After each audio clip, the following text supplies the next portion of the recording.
तो जी हाँ दोस्तों, दादी जी और रजनी जी ने राध्या को बोल दिया कि तुम प्रथम से लड़ाई कर लो ताकि प्रथम को लगने लगे कि राध्या अब मेरे लिए सही नहीं है और उसकी नजर में तुम इतनी गिर जाओ कि प्रथम तुझे मजबूरन इस घर से बाहर निकाल दे। तभी घर का नौकर दादी जी और रजनी जी का वीडियो बना लेता है। उसे वीडियो को देखकर प्रथम और ओमकार जी दादी जी और रजनी जी पर बहुत गुस्सा होते हैं। प्रथम गुस्से में कहता है कि दादी जी आपने इतनी घटिया काम कर दिया है राध्या के साथ कि आपको दादी जी कहने पर शर्म आ रही है। आज मन अति सुंदर सीरियल का न्यू ट्विस्ट वीडियो में आपका स्वागत है। आज राध्या प्रथम से लड़ जाती है और वह गुस्से में प्रथम से कहती है, प्रथम सर आप अपना काम करिए और मुझे अपना काम करने दीजिए।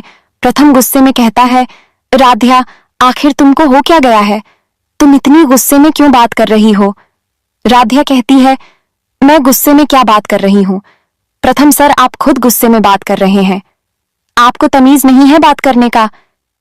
तभी प्रथम गुस्से में आकर राध्या को थप्पड़ मार देता है और बोलता है, राध्या तुम्हारी हिम्मत कैसे हुई मुझे तमीज सिखाने की। राध्या को मौका मिल जाता है उसी समय घर से बाहर जाने का। तभी राध्या कहती है, प्रथम सर आपने मुझ पर हाथ उठाया, मैं अब इस घर में एक पल नहीं रहूंगी।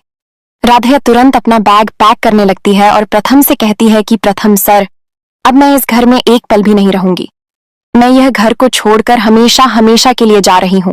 प्रथम भी गुस्से में बोल देता है, ठीक है राध्या, अगर तुम इस घर में नहीं रहना चाहती हो तो तुम जा सकती हो। राध्या तुरंत अपना बैग उठाती है और वहां से जाने लगती है। दूसरी ओर प्रथम भी गुस्से में वहां से चला जाता है।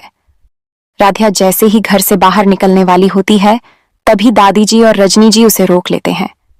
दादी जी कठोर स्वर में कहती हैं, राध्या मेरी बात ध्यान से सुन लो, अब तुम इस घर में दोबारा कभी मत आना। दादी जी की यह बात सुनकर राध्या की आंखों से आंसू बहने लगते हैं।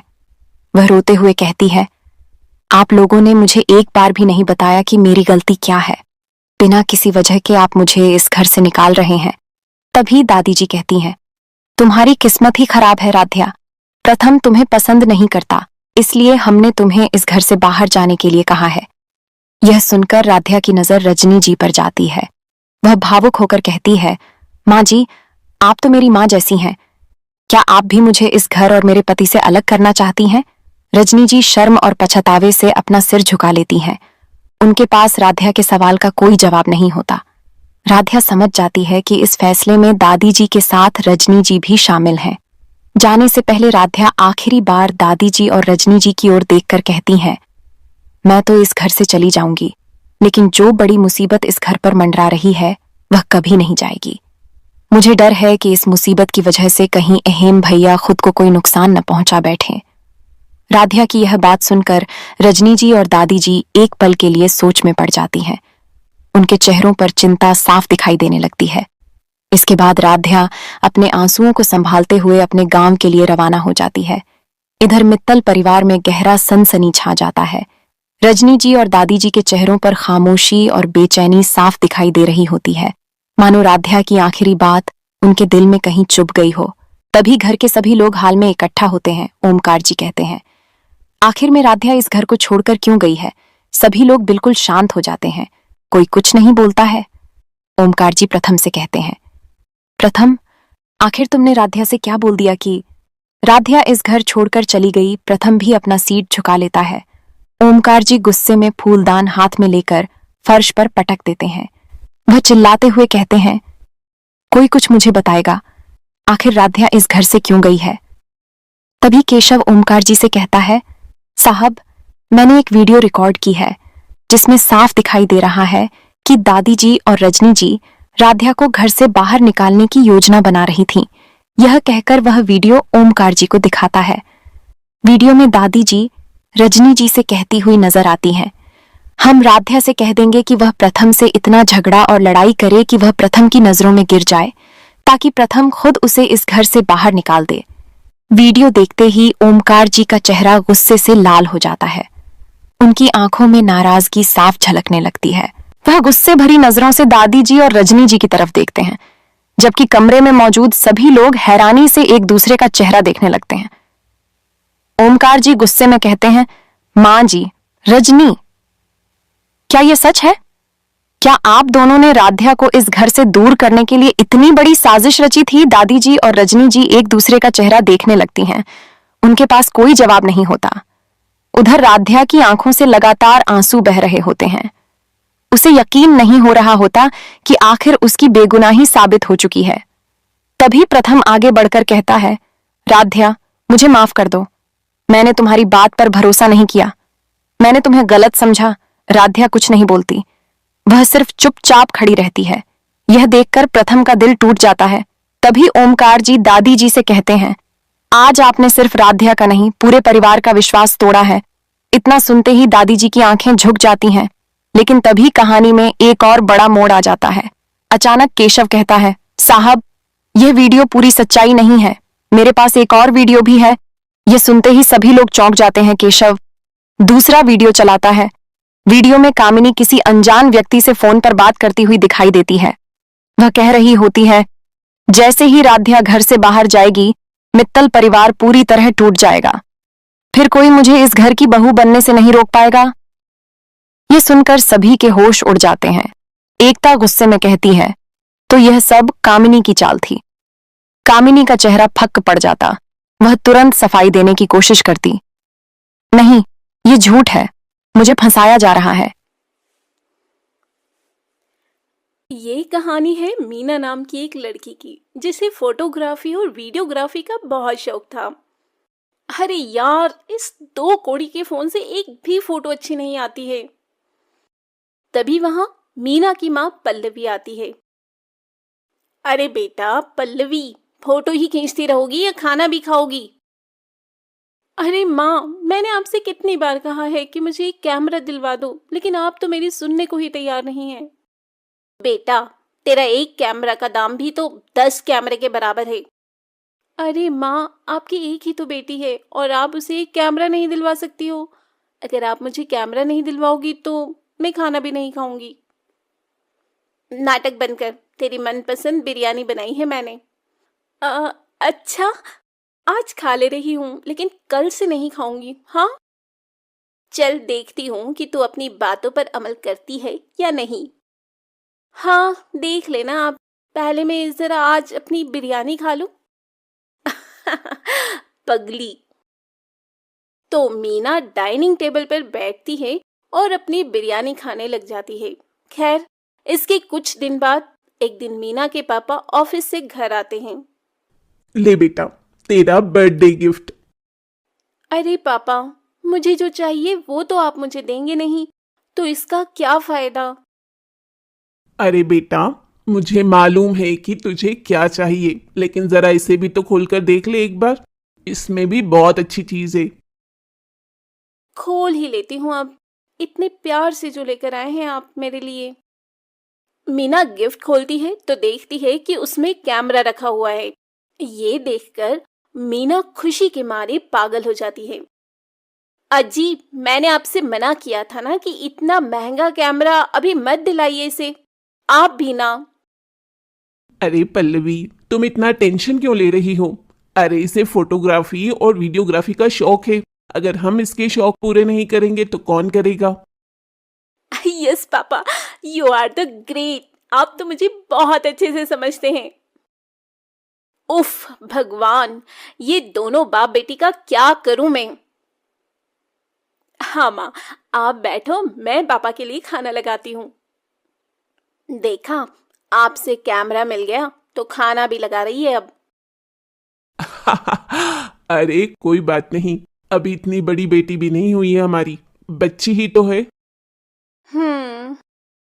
खैर, अब मीना को अपना पसंदीदा कैमरा मिल चुका था, इसलिए वो अब अच्छे अच्छे स्पॉट पर जाकर फोटोग्राफी करना शुरू कर देती है। कि तभी एक दिन जब मीना किसी खूबसूरत नदी के किनारे फोटोग्राफी कर रही थी, तभी उसके पास एक आदमी मुंह में रुमाल बांधे हुए आता है। ए, तुम लोग कौन हो? अरे जाने मन, हम लोग कौन है अभी तुझे बताते हैं। इसके बाद दीपक मीना को जोर से धक्का देता है और उसका कैमरा लेकर वहां से भागने लगता है। लेकिन मीना बड़ी चालाक थी। वो जल्दी से दोनों के सिर पर 2 पत्थर से वार करती है। आई। चुप बेवकूफ। वहीं मीना जल्दी से उनके पास आ जाती है और अपना कैमरा उठाती है। बड़ी चालाक बन रही है ना तू। रुक, तुझे अभी इसी नदी में फेंकता हूं। तब दीपक मीना से उसका कैमरा छीनता है और उसे नदी में फेंककर राजेश के साथ फरार हो जाता है। वहीं दूसरी ओर मीना चुड़ैल बन जाती है। एक तो तुम लोगों ने मेरा कैमरा चुराया और ऊपर से मुझे एक चुड़ैल बना दिया। अब मैं तुम लोगों से बदला लूंगी, बदला। वहीं दूसरी ओर मीना के माता पिता उसके लिए बहुत परेशान होते हैं और उसकी मिसिंग कंप्लेंट थाने में लिखवा देते हैं। खैर, चुड़ैल अब राकेश और दीपक के पास जाती है। मेरा कैमरा चुराएगा तू? रुक, अभी तेरी टांग तोड़ती हूँ और इसका सूप बनाकर पीती हूँ। तब चुड़ैल राकेश के सामने अचानक से प्रकट हो जाती है। चुड़ैल को वहां देखकर राकेश की सिट्टी पिट्टी गुम हो जाती है। क, क, क, कौन है तू? कहीं तू मेरी पुरानी प्रेमिका मंजूली तो नहीं है? अपनी शक्ल देखी आईने में? तेरी कोई पुरानी प्रेमिका भी थी? यकीन नहीं होता। अच्छा, तू मेरा ध्यान भटकाने की कोशिश मत कर, वरना। तुम कोई भी हो, मुझे माफ कर दो, मुझे जाने दो। वैसे मैं इतना बुरा भी नहीं दिखता। हाँ, तू बुरा नहीं दिखता, लेकिन जब तू मरेगा ना तो तू बहुत ही बुरा दिखेगा।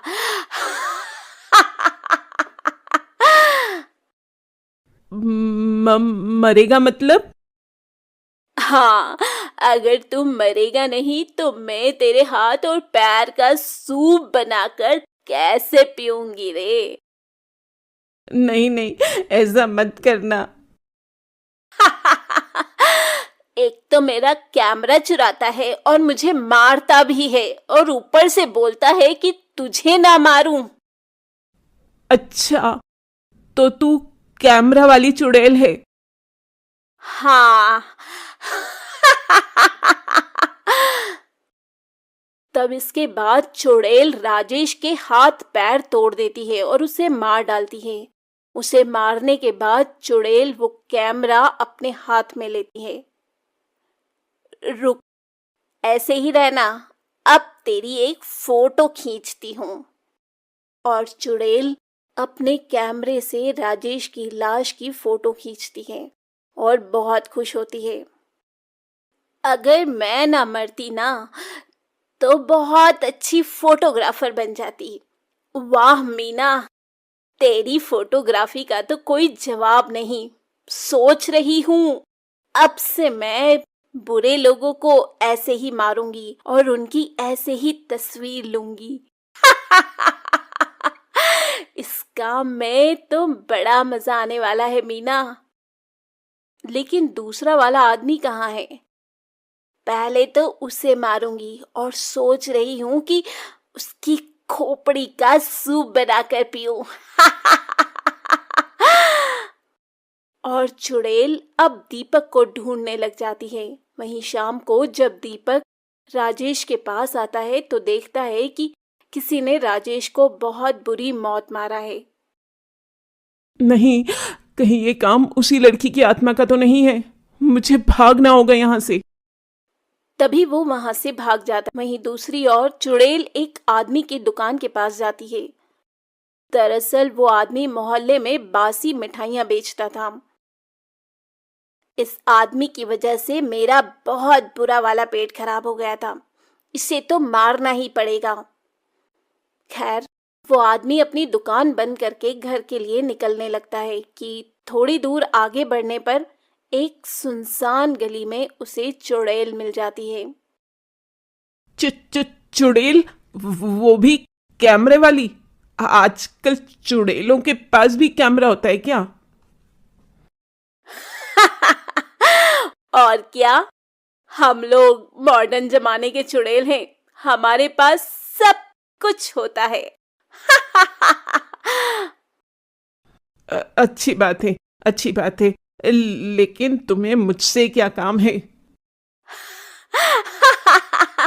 सुना है तू बासी मिठाइयाँ बेचता है जिससे लोगों की तबीयत खराब हो जाती है। नहीं नहीं, ये किसने बोला? ये सब गलत है। मैं तो कॉलोनी में सबसे ताजी मिठाइयाँ बेचता हूँ। तभी चुड़ैल अपनी शक्ति से उस आदमी की दुकान की मिठाइयाँ अपने हाथों में प्रकट करती है। अच्छा, तो ये ले, अपनी सारी मिठाई खा ले। अब वो आज मेरा पेट खराब है। मुझे पता था कि तू यही बोलेगा, लेकिन मैं तो तुझे ये मिठाई खिलाऊंगी। नहीं नहीं। जबरदस्ती उस आदमी के मुंह में मिठाई के डिब्बे को ठूंस देती है, जिससे उस आदमी की मौत हो जाती है। बड़ा आया, मेरा पेट खराब करेगा। गया ना काम से। उसे मारने के बाद चुड़ैल उसकी तस्वीर ले लेती है। मोटा गेंडा कहीं का, इसकी तो फोटो भी अच्छी नहीं आई। इसके बाद चुड़ैल दीपक को ढूंढने लग जाती है, लेकिन फिर भी उसे दीपक का कहीं पता नहीं चलता। आखिर ये दुष्ट दीपक है कहाँ? पता नहीं क्यों मैं अपनी शक्ति से भी उसको देख नहीं पा रही हूँ। लगता है कुछ गड़बड़ है। तब तक मैं अपने नए शिकार को ढूंढती हूँ। ये बोलते बोलते चुड़ैल रास्ते में जा रही थी कि तभी उसे एक आदमी मिल जाता है जो किसी औरत की चेन छीनकर भाग रहा था। अभी इसको सबक सिखाती हूँ, चोर कहीं का। चुड़ैल उस चोर के सामने चली जाती है। आह, चुड़ैल! अरे चोर, कितनी चोरी करेगा? हाँ, जाने दे चुड़ैल। मेरी एक छोटी बेटी है। तो क्या उसे भी चोरी करना सिखाएगा? तुझे तो मरना पड़ेगा ही, नहीं तो तू अपनी बेटी से भी चोरी ही करवाएगा। इसके बाद चुड़ैल उसे मार देती है और उसे एक खंबे से लटकाकर उसकी फोटो खींचती है। ये फोटो तो बड़ी जबरदस्त आई है। खैर, कुछ दिन बीत जाते हैं और कॉलोनी में चुड़ैल के बारे में सबको पता चलने लगता है। तभी एक दिन कॉलोनी वाले पंडित को बुलाते हैं। उस घर की एक सदस्य है वो चुड़ैल।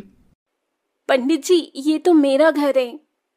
हाँ, तुम्हारी बेटी मर चुकी है और वो चुड़ैल में बदल चुकी है। वही ये सब कर रही है। ये सुनकर मीना के माता पिता बहुत रोते हैं। रो मत बेटी, हमें उसकी आत्मा को मुक्ति दिलाना होगा। ठीक है पंडित जी, आप जो कहेंगे हम वही करेंगे। मीरा का एक खूनी है जो अभी तक पकड़ा नहीं गया है। हो सकता है कि उसके पकड़े जाने के बाद उसे मुक्ति मिल जाए। अच्छा पंडित जी। खैर, कुछ दिन बाद इंस्पेक्टर दीपक को पकड़ लेते हैं और उसे पकड़कर उसे हथकड़ियां लगाकर कॉलोनी में ले आते हैं, जहां आज कॉलोनी वाले पूजा करने वाले हैं। बेटा मीना, हमें पता है कि तुम्हारे साथ बहुत गलत हुआ है, लेकिन तुम बेवजह बेकसूरों को मत मारो। और ये देखो, दीपक पकड़ा गया है। हमारे सामने आओ। तभी चुड़ैल वहां पर प्रकट हो जाती है। वो लोग बेकसूर नहीं थे। माना कि वो लोग बेकसूर नहीं थे, लेकिन कानून को अपने हाथ में मत लो मीना। हाँ बेटा, अब तो दीपक भी पकड़ा गया है। ये सब मत कर बेटा। हाँ बेटा, तू तो हमारी प्यारी बिटिया थी ना, तो फिर क्यों नहीं करती है ऐसा? इस तरह सभी लोग उसे बहुत समझाते हैं। ठीक है माँ पापा, मैं अब से किसी को भी नहीं मारूंगी, लेकिन इस दीपक को भी नहीं छोड़ूंगी। अलविदा। इतना कहने के बाद चुड़ैल दीपक को अपने साथ हवा में उड़ाकर ले जाती है और जाते जाते ऊपर से कॉलोनी वालों की फोटो भी खींच लेती है। ये फोटो देखकर मैं आप सबको बहुत याद करूंगी। वहीं चुड़ैल दीपक को अपनी दुनिया में ले जाकर उसे क्षण भर में मार देती है और इस तरह चुड़ैल का बदला पूरा हो जाता है।